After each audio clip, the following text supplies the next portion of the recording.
Good morning. Morning എപ്പോ എത്തി? Sir. ഇന്ന് ഒരു രക്ഷയില്ല, പോയിട്ട് നാളെ വാ. ആ morning sir. Good morning. Morning. ആ മദ്രാസിൽ പോയിട്ട് ഇത്ര വരെ എത്തിയോ? ഞാൻ മോർണിംഗ് ഫ്ലൈറ്റിനെത്തി. അത് അശ്വതിയുടെ വീട്ടിൽ നിന്നും കിട്ടിയ കുറെ ആൽബങ്ങളും കുറച്ച് റെക്കോർഡ്സും ഉണ്ട്. അവിടെ അന്വേഷിച്ചിട്ട് വല്ല പ്രയോജനം ഉണ്ടായോ? പ്രത്യേകിച്ച് ഗുണമൊന്നും ഉണ്ടായില്ല സാർ. ഇവിടുത്തെ ജനങ്ങളുടെ അഭിപ്രായം തന്നെയാണ് അവിടെ ഉള്ളവർക്കും. Shall I open it for you? ഇപ്പൊ വേണ്ട, you keep it in the store. ശരി സാർ. വരൂ.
Vikram.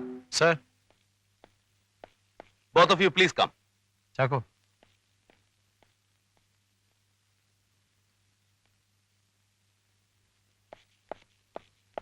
സർ. വിക്രം, നമുക്ക് അർജന്റായിട്ട് ആ ഹോട്ടൽ വരെ ഒന്ന് പോകണം. സർ. ചാക്കോ സർ, എനിക്ക് ഇതേ മെറ്റീരിയലുള്ള ഒരു സാരി വേണം, same length and width. Okay? ശരി sir. Then come on quick.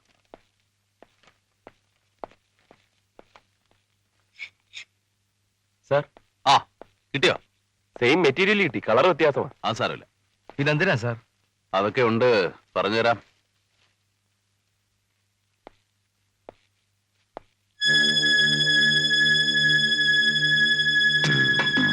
Vikram, bring that photograph.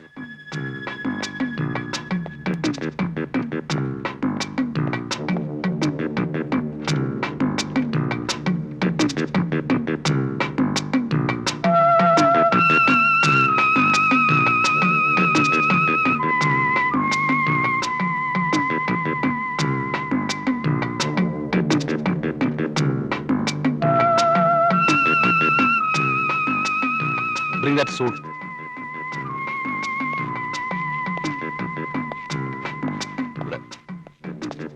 Vikram. Sir. Remove the bed.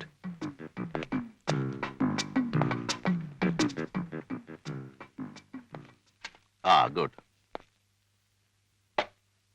ഇതേ കയറി നിന്നിട്ട് ആ ഹൂക്കിലൊന്ന് എത്തിപ്പിടിക്കാൻ ശ്രമിച്ചേ. ധൈര്യമായിട്ട് കയറിക്കോ. ട്രൈ.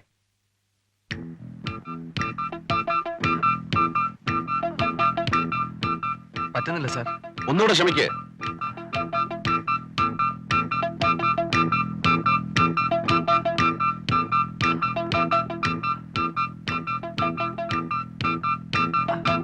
സാധിക്കുന്നില്ല സാർ. എത്ര ഇഞ്ചിന് കുറവുണ്ട്? ഒരു 4 ഇഞ്ചിന്റെ കുറവുണ്ട്. തന്റെ ഹൈറ്റ് എത്രയാ? 5 അടി 9 ഇഞ്ച്. 5 അടി 9 ഇഞ്ചും 4 ഇഞ്ചും കൂടെ കൂട്ടിയാൽ 6 അടി 1 ഇഞ്ച്. അപ്പോ അശ്വതിക്ക് 6 അടി 1 ഇഞ്ച് പൊക്കം ഉണ്ടായിരുന്നെങ്കിലേ കെട്ടിത്തൂങ്ങാൻ ഈ ഹുക്കിൽ സാരി ഒരുക്കാൻ സാധിക്കുമായിരുന്നുള്ളൂ. ആമൈ കറക്റ്റ്? സർ. ആ പെണ്ണിന്റെ പൊക്കം എത്രയാ? 5 അടി 4 ഇഞ്ച്. അപ്പോ ഈ ഹുക്കിൽ അവൾ അങ്ങനെ sari കുരുക്കി?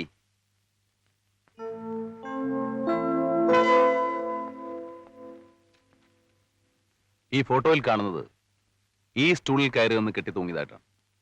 Take the other sari.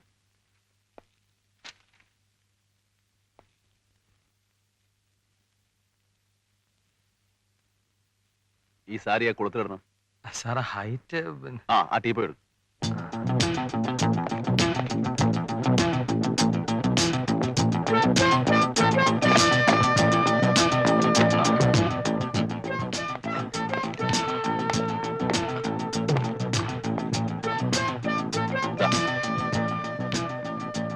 ആ ഹൂക്ക് കെട്ടുക, നല്ലവണ്ണം മുറുക്കണം. ആ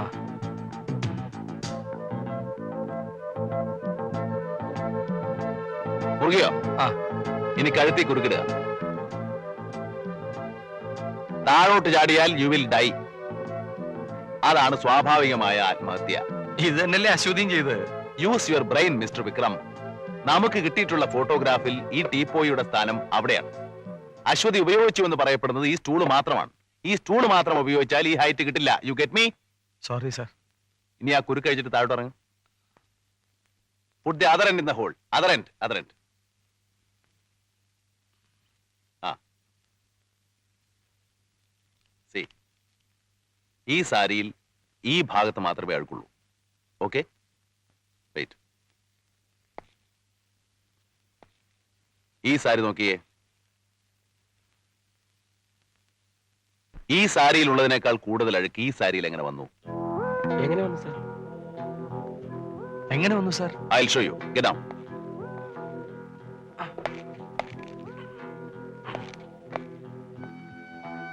കഴുത്തി കിട്ടോ? ശരി സാർ. വേണ്ട, lift your hands. It's only demonstration.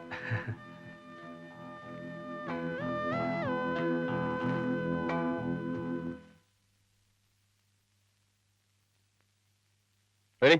Yes. ആ.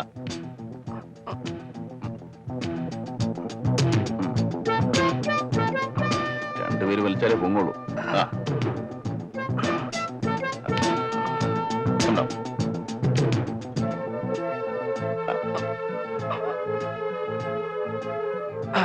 I am sorry. It's all right, sir. ഇപ്പൊ മനസ്സിലായോ അശ്വതി കെട്ടിത്തൂങ്ങാൻ ഉപയോഗിച്ച സാരിയിൽ എങ്ങനെ അഴുക്ക് വന്നു? സാരിയിൽ അഴുക്ക് പുരളാനുള്ള കാരണം വേറെയും ആകാമല്ലോ. ഒരുപക്ഷെ സാരിയുടെ ബലം അറിയാൻ വേണ്ടി അവൾ ഹൂക്കിൽ സാരി ഇട്ട ശേഷം തൈര് കടയുന്നത് പോലെ താഴോട്ടും മേലോട്ടും വലിച്ചാലും അതിൽ അഴുക്ക് പുരളാൻ സാധ്യതയില്ലേ? കഴുത്തിൽ കെട്ടി വലിച്ചാലും അഴുക്ക് പുരളുമല്ലോ. നിങ്ങൾക്കിത് കൊലപാതകമാക്കിയേ തീരൂ എന്ന് നിർബന്ധമുണ്ടെങ്കിൽ അതിരിക്കട്ടെ, പൊക്ക വ്യത്യാസത്തെ കുറിച്ച് എന്ത് പറയുന്നു? അങ്ങനെ സംഭവിച്ചിരിക്കാൻ സാധ്യതയുള്ള കാരണത്തെക്കുറിച്ച് നിങ്ങളോട് ആദ്യമേ പറഞ്ഞല്ലോ. തൂങ്ങിച്ചാവാൻ തുനിഞ്ഞ ഒരു പെണ്ണിന് സ്റ്റൂളും ടീപ്പോയും ഒക്കെ മാറ്റിയിട്ട് ചാവാനുള്ള മനസാന്നിധ്യം ഉണ്ടാവൂ? മനഃശാസ്ത്രമൊന്നും എനിക്കറിയില്ല. പ്രേതം പോസ്റ്റ്മോർട്ടം ചെയ്ത ഡോക്ടർ ഇവിടെ ഇരിപ്പുണ്ട്. ഇദ്ദേഹം തന്ന സർട്ടിഫിക്കറ്റിന്റെ അടിസ്ഥാനത്തിലാണ് ആത്മഹത്യയാണെന്നുള്ള നിഗമനത്തിൽ ഞങ്ങൾ എത്തിച്ചേർന്നത്. സെൻസേഷണൽ കേസാക്കാൻ സാധ്യതയുണ്ടെന്ന് പറഞ്ഞ് DMOയുടെ നിർദ്ദേശപ്രകാരം ഞാനടക്കം 4 ഡോക്ടേഴ്സാണ് പോസ്റ്റ്മോർട്ടം അറ്റൻഡ് ചെയ്തത്. ആത്മഹത്യയാണെന്നുള്ള നിഗമനത്തിൽ എത്തിച്ചേരാനുള്ള ലക്ഷണങ്ങളാണ് ഞങ്ങൾ പോസ്റ്റ്മോർട്ടത്തിൽ കണ്ടത്. തന്നെയുമല്ല, നാക്ക് പുറത്തേക്ക് തള്ളി കടിച്ചു പിടിച്ചിരുന്നു. സലൈവ വായുടെ കോണിൽ കൂടി ഒഴുകി താഴോട്ടൊലിച്ചിരുന്നു. ചുണ്ടുകൾക്കും നഖങ്ങൾക്കും നീല നിറം ഉണ്ടായിരുന്നു. സാരി ചുറ്റിയതിന്റെ നേർത്തപാട് കഴുത്തിലും ഉണ്ടായിരുന്നു. മരിച്ചതിന് ശേഷം കെട്ടിത്തൂക്കിയതാണെങ്കിൽ മേൽപ്പറഞ്ഞ ലക്ഷണങ്ങളൊന്നും ഉണ്ടാവില്ലല്ലോ. ഇതിനൊക്കെ പുറമെ തൂങ്ങിപ്പിടയ്ക്കുമ്പോൾ ആരായാലും മലമൂത്ര വിസർജനം നടത്തും. അവർ കെട്ടിത്തൂങ്ങിന്റെ നേരെ താഴെ കാർപ്പറ്റിൽ യൂറിൻ സ്റ്റെയിൻസ് ഉണ്ടായിരുന്നു. ആത്മഹത്യ അല്ലാതെ ഇങ്ങനെയൊക്കെ സംഭവിക്കാൻ വേറെ ഒരു മാർഗമില്ലേ? അല്ലെങ്കിൽ ജീവനോടെ കെട്ടിത്തൂക്കണം. അങ്ങനെ ആയിരുന്നെങ്കിൽ അവൾ ഏർത്ത് കാണണം. ബോഡിയിലെങ്ങും ബലപ്രയോഗം നടത്തിയതിന്റെ യാതൊരു ലക്ഷണവും കാണുന്നില്ല. അടച്ചുപൂട്ടിക്കിടന്ന മുറിയിൽ അകത്ത് ആളെങ്ങനെ കയറി? കൂടാതെ അവിടുന്ന് ഒരു സാധനവും കളവ് പോയിട്ടില്ല. ഒച്ചയോ ബഹളവും ആരും കേട്ടിട്ടുമില്ല. സെക്ഷൽ അറ്റംപ്റ്റ് നടന്നതിന്റെ യാതൊരു ലക്ഷണവും കാണുന്നില്ല. വേറെ ഒരു മാർഗവുമില്ലേ? ആത്മഹത്യയാണെന്ന് തോന്നുകയും എന്നാൽ ഒരു മാർഗവുമില്ല. It is A clear case of suicide.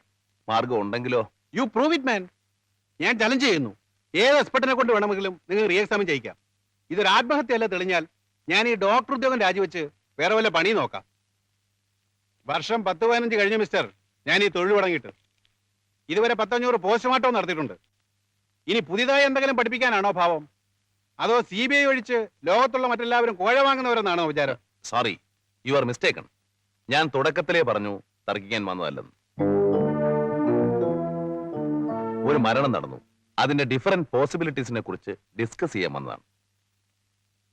സ്വാമി, ഇപ്രാവശ്യം ചക്ക വീണപ്പോ മുയല് ചത്തില്ലെന്ന് കൂട്ടിക്കോ. ആയിക്കോട്ടെ, ഞാൻ ചോദിക്കുന്നത് ചിലപ്പോൾ അബദ്ധമായിരിക്കും. എങ്കിലും ഒരു സംശയം. ഒരുപക്ഷെ അവളെ കെട്ടിത്തൂക്കുമ്പോൾ അവൾ അബോധാവസ്ഥയിലായിരുന്നെങ്കിലോ? ആരോ ഏതോ രീതിയിൽ അവളെ കൊല്ലാൻ ശ്രമിച്ചു. ആ ശ്രമത്തിനിടയ്ക്ക് അവൾക്ക് ബോധം കെട്ടു. അതിന് ശ്രമിച്ചവർ അവൾ മരിച്ചു എന്ന് കരുതി ആത്മഹത്യയാണെന്ന് വരുത്തി തീർക്കാൻ കെട്ടിത്തൂക്കുന്നു. കെട്ടുമുറുകിയപ്പോഴാണ് ബോധം വീഴുന്നത്. എങ്കിൽ ഒരാൾ ആത്മഹത്യ ചെയ്തപ്പോഴുണ്ടാകാവുന്ന എല്ലാ ലക്ഷണങ്ങളും ഉണ്ടാവില്ലേ? എന്താ ഡോക്ടർ, അങ്ങനെ സംഭവിക്കാം അല്ലേ? സംഭവിക്കാം. Thank you. Vikram sir. Excuse me doctor. 501ാമത്തെ പോസ്റ്റ്മോർട്ടം ചെയ്യുമ്പോഴെങ്കിലും ഇതൊക്കെ ശ്രദ്ധിക്കണം. കമാ. CBI എന്ന് വെച്ചാൽ സെൻട്രൽ ബ്യൂറോ ഓഫ് ഇഡിയറ്റ്സ് അല്ലെന്ന് പണ്ടൊരിക്കൽ പറഞ്ഞിട്ടുണ്ട്. നോട്ടി മായപ്പൊടി തൂക്കി ആളെ പിടിക്കാൻ മാത്രമല്ല, വേറെ പലതും ഞങ്ങൾക്ക് അറിയാമെന്ന് വഴിയെ ബോധ്യപ്പെടും. ഓക്കെ വിക്രം. Yes sir. പോട്ടെ.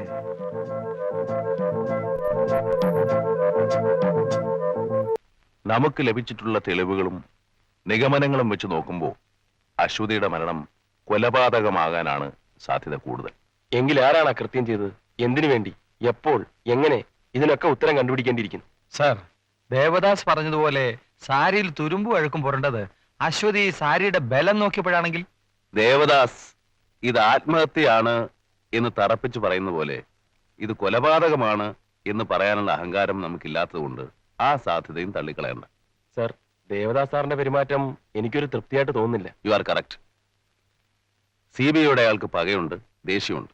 എന്നാൽ അതിലെല്ലാം ഉപരി അയാളുടെ പെരുമാറ്റത്തിലും വാക്കിലും മറ്റെന്തോ ദുസൂചനയുണ്ട്. സർ, വീണ്ടും ആ ദേവദാസ് ഡോക്ടറുമായി ഒത്തുചേർന്ന് പഴയ പോലെ. ചേച്ചേ, ഇതിൽ ഡോക്ടറെ സംശയിക്കേണ്ട കാര്യമില്ല. അയാളുടെ ഒബ്സർവേഷൻസും റിപ്പോർട്ടും സത്യമാണ്. നമ്മൾ പറഞ്ഞ സാധ്യത അയാൾ ചിന്തിച്ചില്ലെന്ന് മാത്രം. ഏതായാലും ഒരു തീരുമാനമെടുക്കുന്നതിന് മുമ്പ് താൻ പറഞ്ഞ ചോദ്യങ്ങൾക്ക് ഉത്തരം കണ്ടെത്തേണ്ടിയിരിക്കുന്നു. എന്തിനു വേണ്ടി, ആര്, എപ്പോൾ, എങ്ങനെ? That is our next step. ഒരു കാര്യം പറയാൻ വിട്ടുപോയി. CI അലക്സ് സാർ രാവിലെ എന്നെ ഓഫീസിൽ വിളിച്ചിരുന്നു. ഒന്ന് കാണണമെന്ന് പറഞ്ഞു. എന്നിട്ട് കണ്ടോ? കണ്ടില്ല. സാറിനോട് പറഞ്ഞിട്ടാകാമെന്ന് കരുതി. Why should you go and meet him? There is nothing wrong in it. എന്താ ചാക്കോയ്ക്ക് ചാക്കോയെ വിശ്വാസമില്ലേ? Now it is just a matter of time. സ്വാമി വലവരിച്ചു കഴിഞ്ഞു.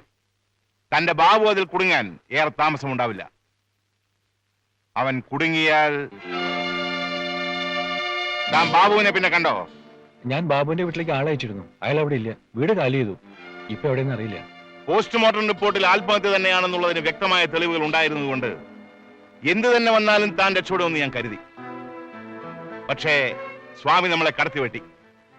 അങ്ങനെ ആത്മഹത്യയുടെ ലക്ഷണങ്ങൾ റിപ്പോർട്ടിലുണ്ടെങ്കിലും അത് ഒരു മർഡർ തന്നെ ആയിരിക്കാൻ സാധ്യതയുണ്ടെന്ന് പ്രൂവ് ചെയ്ത്. ഞാൻ എന്ത് ചെയ്യണം സാർ? ഞാൻ വേണമെങ്കിൽ സ്വാമിയെ പോയി പേഴ്സണൽ ആയിട്ടൊന്ന് കാണാം. നന്നായിരിക്കും. പോകുന്നതിന് മുമ്പ് വേണ്ടപ്പെട്ടവരോട് യാത്ര പറഞ്ഞിട്ട് പോയാൽ മതി. 13 വർഷം കഴിഞ്ഞ് വീണ്ടും കാണാമെന്ന്. അതെന്താ? ജീവപര്യന്ത ശിക്ഷയുടെ കാലാവധി 13 വർഷം ആയതുകൊണ്ട്. വിവരമില്ലല്ലോടോ തനിക്ക്. എല്ലാരും ദേവദാസാണെന്ന് കരുതിയോ? തന്റെ ഈ സിനിമാ ഗ്ലാമറൊന്നും സ്വാമിയുടെ അടുത്ത് ചിലവാകത്തില്ല. ഞാൻ പിന്നെ എന്ത് ചെയ്യണം സാർ? ആര് പറഞ്ഞോടോ തന്നോട് അവളെ കൊല്ലാൻ? ആ ബാബുവിനെ അവരുടെ കയ്യിൽ കിട്ടരുത്. ഇല്ല, ഒരിക്കലുമില്ല. എങ്കിൽ നല്ലത്. ഞാൻ വരട്ടെ.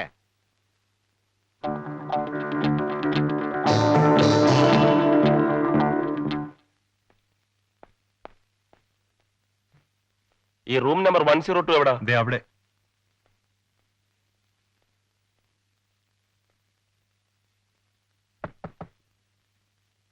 Come in.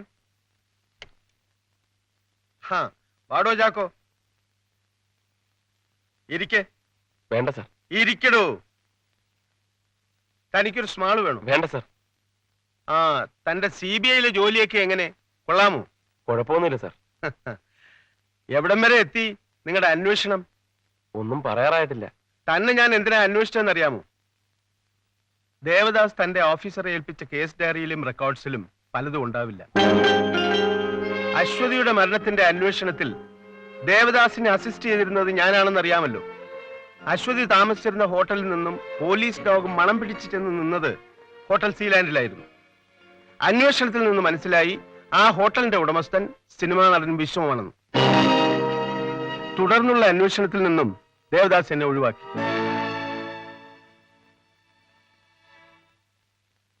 വിശ്വത്തെക്കുറിച്ച് ഞാൻ ചോദിച്ചപ്പോൾ അയാൾ എന്തോ ഒളിക്കുന്നത് പോലെ തോന്നി. അതുപോലെ അശ്വതി മരിച്ച ദിവസം മന്ത്രി ഭാർഗവനും അയാളുടെ സുഹൃത്ത് തോമസും കൂടി ആ ഹോട്ടലിൽ താമസിച്ചിരുന്നു. അശ്വതിയുമായി ഭാർഗവൻ വഴക്കുകൂടിയിരുന്നു. അതിന് അവിടുത്തെ ഒരു ബോയ് സാക്ഷിയാണ്. പക്ഷേ അവനിപ്പോ അവിടെ ജോലിയില്ല.